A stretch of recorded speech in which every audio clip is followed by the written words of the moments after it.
I'm Stephanie Jaworski at joybaking.com. Today we're going to make cheesecake squares, and this is what they look like.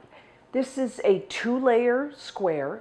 On the bottom we have this grainy graham cracker crust, and on top of that we have this smooth and creamy cheesecake filling.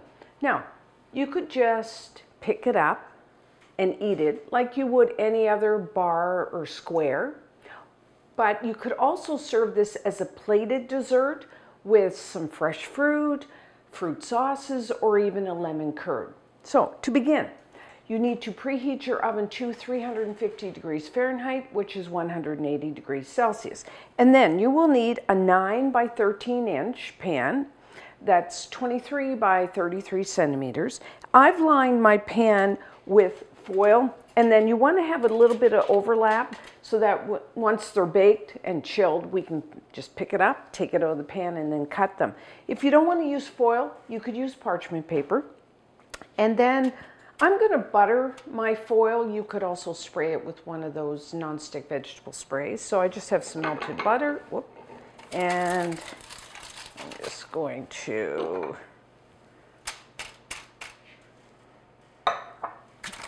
brush the bottom and the sides so they won't stick.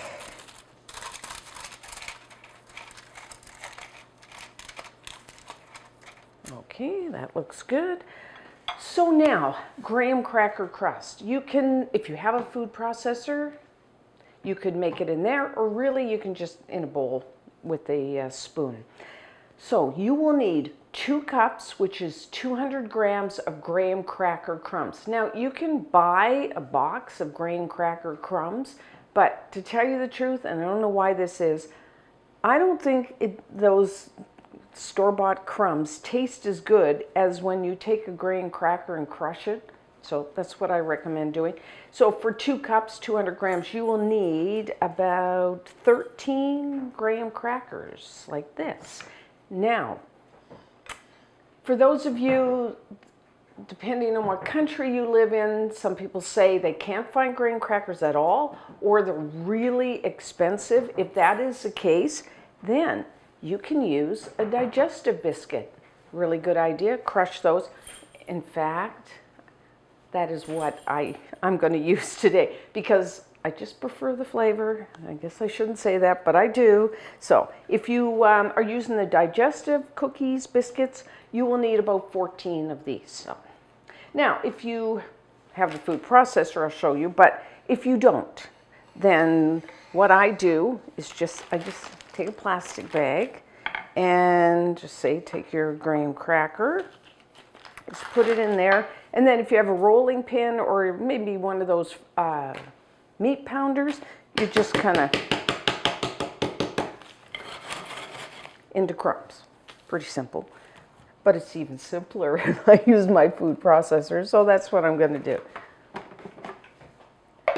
So I'm just going to kind of get them into smaller pieces.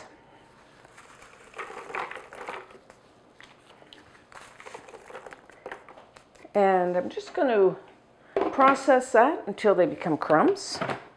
Be a little noisy.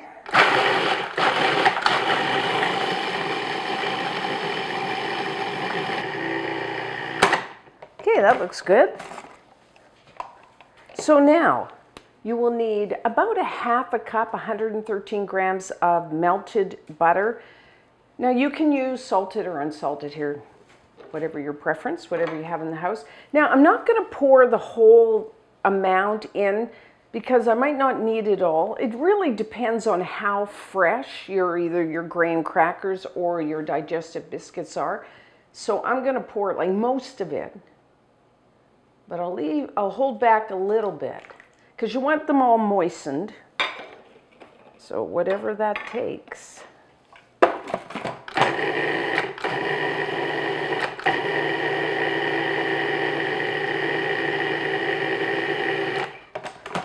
Check that. So if you were doing this by hand, just add your butter and then with, a spatula, spoon, fork, just toss it. I think I'm going to need it all here.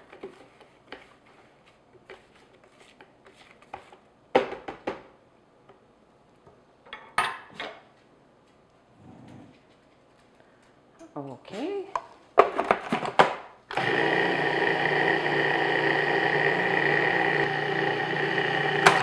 Okay, that looks good.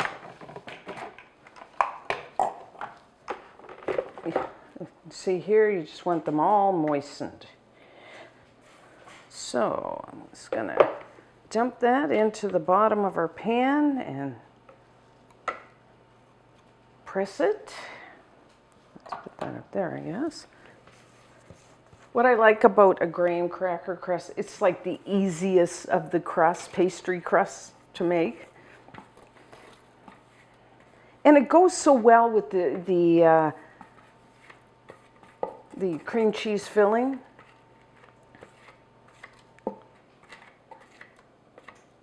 Okay, that looks good.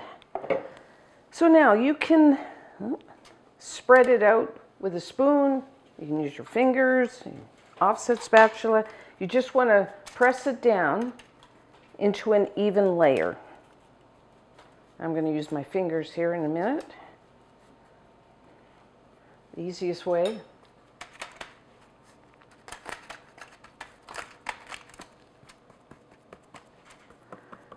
So once I've pressed it down, what I like to do is take a spoon and then just smooth it out. That way, as I run the spoon over the crust, I can tell if it's even. Because I don't know why the center always seems to have more than the edges whenever I do this kind of thing. So this way I can check, even it out. That looks good. I just want to make sure it's nice and pressed down.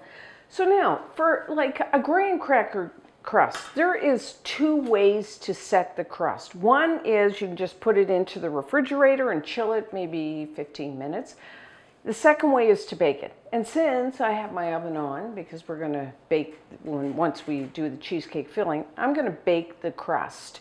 So I would say about 10 minutes until it sets and it gets a little bit of color. I do rotate my baking pan front to back for even baking, so about 10 minutes.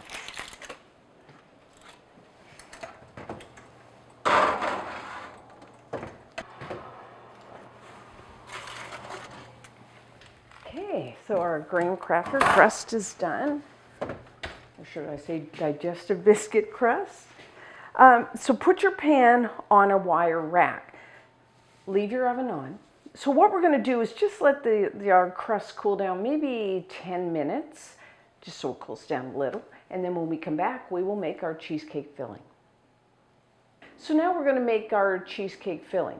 You know, most of the time when you have a slice of cheesecake, the filling is really quite thick. Sometimes I don't want that. And that's why I make the cheesecake squares, because as you can see here, the filling's quite thin. So while I can have my cheesecake kind of craving satisfied, I don't like to have a really large piece. And the other thing is, this is really good, this large size, for if you're having company and they freeze really well. But I forgot to say, if, you know, this makes a 9 by 13 inch pan, 23 by 33 centimeters. If you kind of go, that's just way too big, you can make this in an 8-inch square, 20 centimeter pan, just half the recipe. And that means half the recipe means half every ingredient. So now, to make the batter, if you have a stand mixer like I have here, use your paddle attachment, or you could use a hand mixer as well. You will need 2 8-ounce packages, which is 1 pound, 450 grams of, you want the full fat, one really rich flavored cheesecake filling, full fat cream cheese. Have your cream cheese at room temperature, and just put that right in there. And then sugar. You will need a half a cup, 100 grams of granulated white sugar. Now I'm going to flavor my cheesecake filling with lemon. I mean, you don't have to, but I really like that. I think it just perks up all the flavors. So you will need 1 lemon. Because we're taking off the lemon zest, if you can, buy organic. Make sure you really wash your lemons. And then to take the zest off, if you have one of these zesters, or you could just use a box grater, the fine side of that, and I'm going to say the zest of, lemon this size, I guess about a teaspoon. And when you grate, make sure you only take off that bright yellow outside skin, not the white underneath, because that is quite bitter. There is a lot of flavor. A lot of people don't realize, they say, oh, the lemon juice, but a lot of flavor in the zest. And why waste it, eh? And you always want to, I guess, makes sense, take the zest off before you cut it in half to get the juice. So what I'm going to do is I have my zest here. I'm going to put it in my sugar. And then I'm going to just take a fork and kind of mix it in with the sugar. I do this for a couple reasons. One, it really flavors the sugar because there's a lot of oil in that zest and it really flavors it. And two, if you saw, once you grate it, the zest kind of clumps and you don't want a clump of zest in your mouth. So doing it this way kind of gets rid of that. So, and you will also need, which I've already done, but then cut it in half and squeeze it. You will need 1 tablespoon, which is about 15 grams of freshly squeezed lemon juice. Okay, so I'm just going to dump that right in there. And whenever you make a cheesecake filling, you don't want to incorporate a lot of air into your batter. So I'm going to mix this on medium speed just until the cream cheese gets nice and smooth and everything gets mixed together.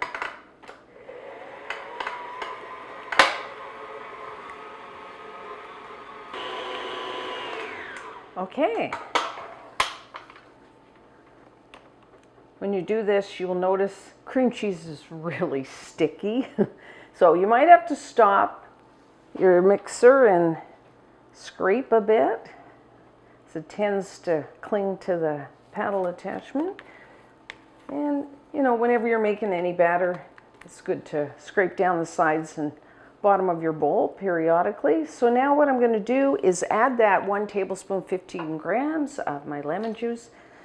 Again, it's just going to add, it's not a strong lemon flavor to the filling, just just a little bit of tang. And then I'm also adding 1 teaspoon, 4 grams of pure vanilla extract for flavoring. And I'm just going to beat that in.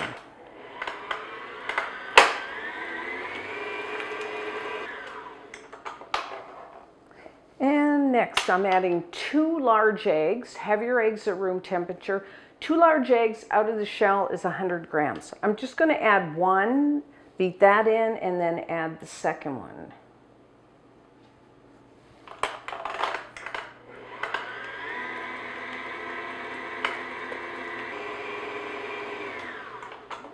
Okay, that's good.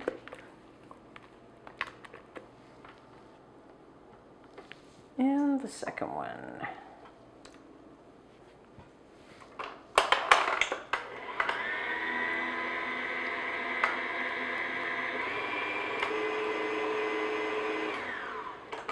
Okay, we're done. One thing about cheesecake, it really isn't difficult to make. And this one is really just your basic cream cheese, eggs, and sugar. But they're so good. Okay. I'm just gonna give this a quick stir just to make sure. There's a few lumps from your cream cheese, the little small lumps. Don't worry about it, that's okay. They will melt in the oven as they bake. So now I'll just pour that over top.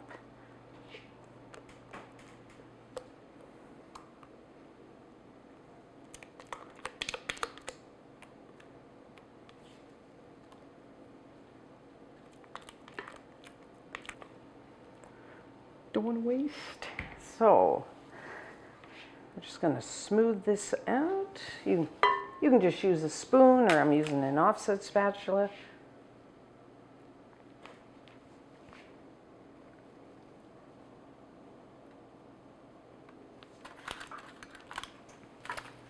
Okay, get in those corners. even out the center. What I like about these two is, typically you bake a large cheesecake, it takes a long time. This is really fast. So, now everyone's oven, as I always say, is a little different because they are. I'm going to say between 15 and 20 minutes because really all we're doing is we just want the cheesecake to be set. So that, depending on your oven, somewhere between 15 and 20 minutes. Rotate your baking pan front to back for even baking because typically your oven has hot spots. Okay.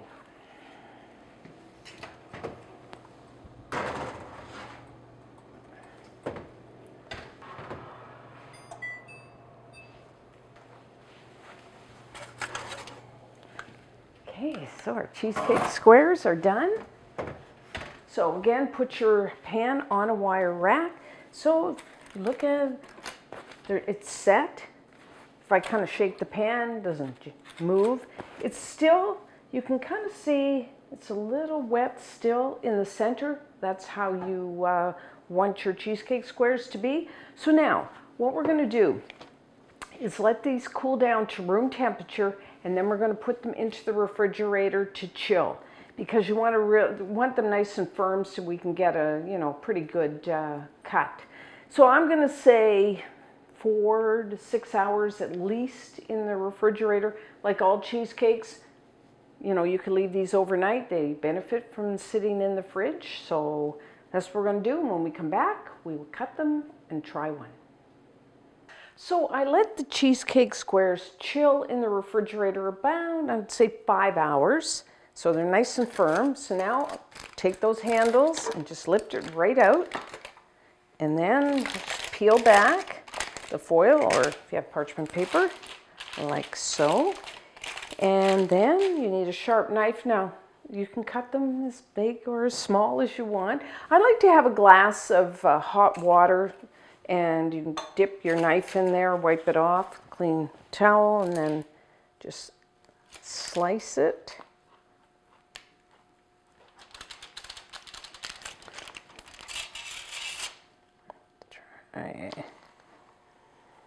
So, and then your knife gets pretty dirty. If you have to dip it into the water, just wipe it clean, and then just cut it. You can get about 24 2-inch, which is 5 centimeter squares, but like I said, you can cut them as big or small as you want. And I'm just gonna, now, you can just, what I'm gonna do here, I'll just cut it small. I just like to pick them up and eat them like you would any bar or square.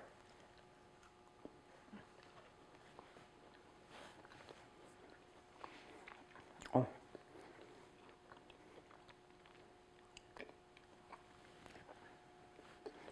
Very good. I really like cheesecake squares. I think I said at the beginning, typically like a cheesecake, you have a lot of cheesecake and then just the crust on the bottom. So you don't really even taste the crust. With this, you have kind of an equal amount of filling to crust. I really like that. And you can also, if like I said at the beginning, I think serve it as a plated dessert, put it on a plate. You could just fresh fruit, berries are very nice. You could use a fruit sauce like blueberry, raspberry, strawberry, chocolate, or even a lemon curd. And if you go to the joyofbaking.com website or our YouTube channel, I do have recipes for all different types of sauces, or the lemon curd if you want to try that. But really, I just like it like that. So if you have a large gathering, you need to take a dessert, perfect. They store in the refrigerator 4 or 5 days. They also freeze really well, which is, we all like to have something in the freezer to pull out. So you really must try these. And until next time, I'm Stephanie Jaworski of joyofbaking.com.